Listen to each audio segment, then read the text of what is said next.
Chapter 2. The Static and the Signal.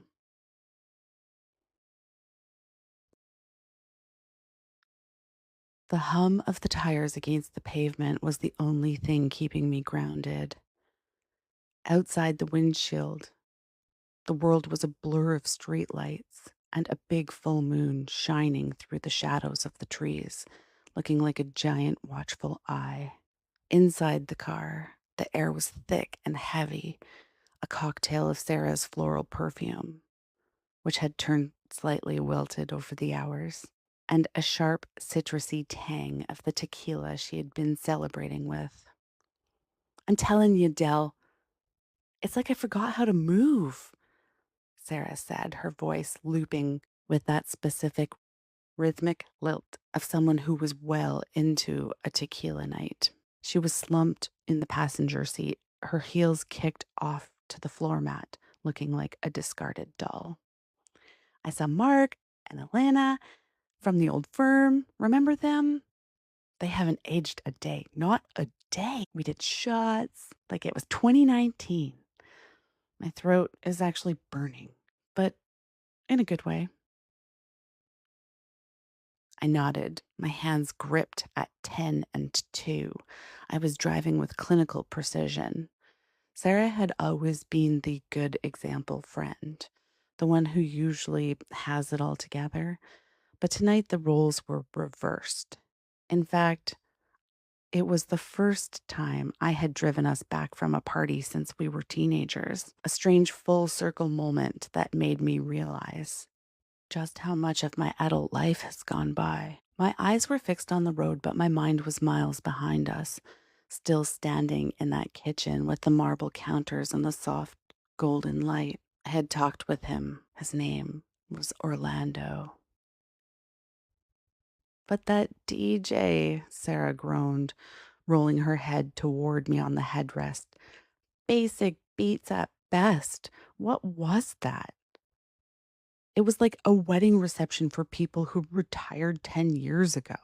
No energy, all the same BPM. I wanted to dance until my legs hurt, but I felt like I was waiting all night. It felt like a slow song middle school mixer. Who even hires someone that out of touch?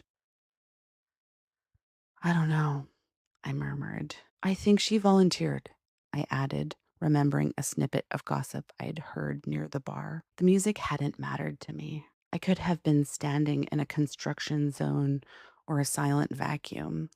It wouldn't have changed the way the air had spiked with electricity the moment Orlando looked at me. When he spoke, his voice had this deep, delicious raspiness to it, a sound that vibrated right through my skin. I loved that he somehow already knew my name, as if I were a fact he'd already memorized. He was just such a man. It was the way that he held himself, the way he occupied space without apology. He had these impeccable manners, yet he sounded so incredibly confident in every word he spoke. I found myself thinking I would believe absolutely anything he said just to keep him talking. But there was something about his commanding voice. It made me want to let him boss me around, to take charge in a way I hadn't let anyone do in a long, long time. Or maybe ever. You're being quiet, Sarah noted, squinting at me through the dim light of the dashboard. Too quiet. You didn't drink. You should be the one talking my ear off while I'm the distracted hot mess. I swallowed, the ghost of Orlando's breath still flickering against the side of my neck. I met someone. I glanced at Sarah, smiling. I knew she would know him. She knows everyone. Sarah sat up straight.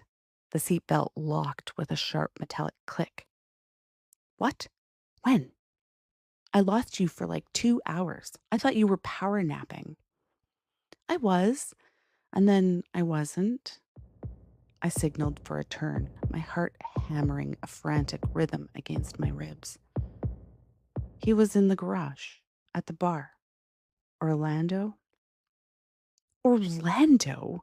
Sarah repeated the name like she was tasting something bitter. Wait, curly hair, tall, built like he spends his weekends wrestling heavy machinery, manners like a prince, but eyes like a predator. That's him. Oh, Delilah, no. The playful tequila buzz in her voice vanished, replaced by a sharp, sober warning. Absolutely not. I gripped the steering wheel tighter, my knuckles white.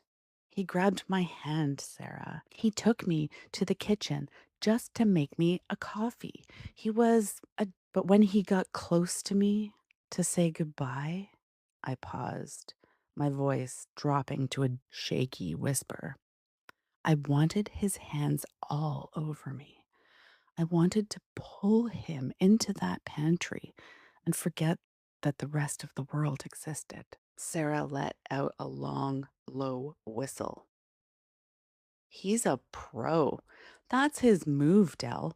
He does the gentleman act to lower your guard, and then he uses that magnetic energy until he's bored, and then he will ruin your life. I've heard the stories. He's a player, a total F boy, but like the high end version. The kind that leaves you wondering what hit you while he's already moving on to be the next chapter of another woman's story.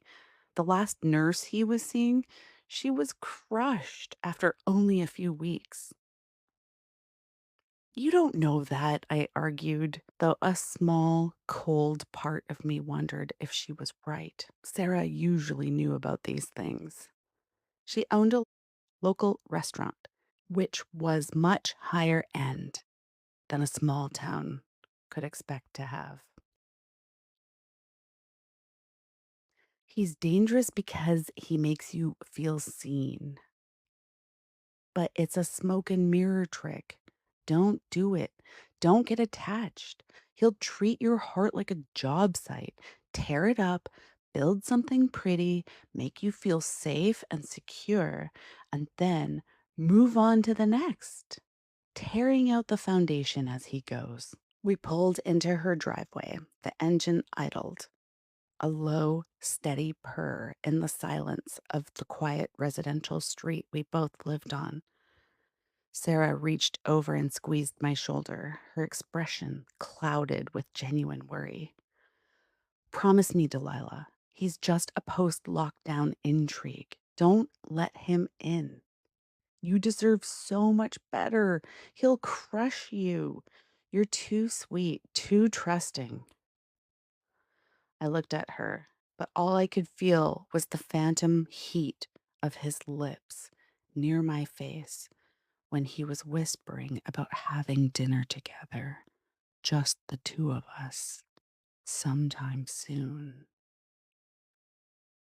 He said this to me as we said goodbye, his voice husky and smooth.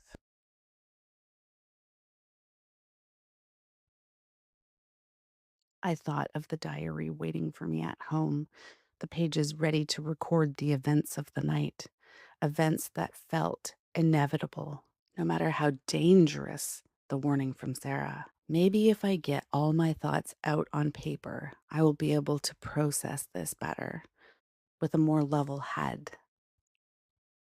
Seeing facts on paper is a sobering way to look at the situation, to discover where your blind spots might be. It was a practice my therapist had given me, a way to anchor myself when my emotions started to pull me out to sea. I can't promise I won't message him tomorrow, Sarah, I said softly, my eyes reflecting the amber glow of the streetlights. I don't make promises I don't intend to keep.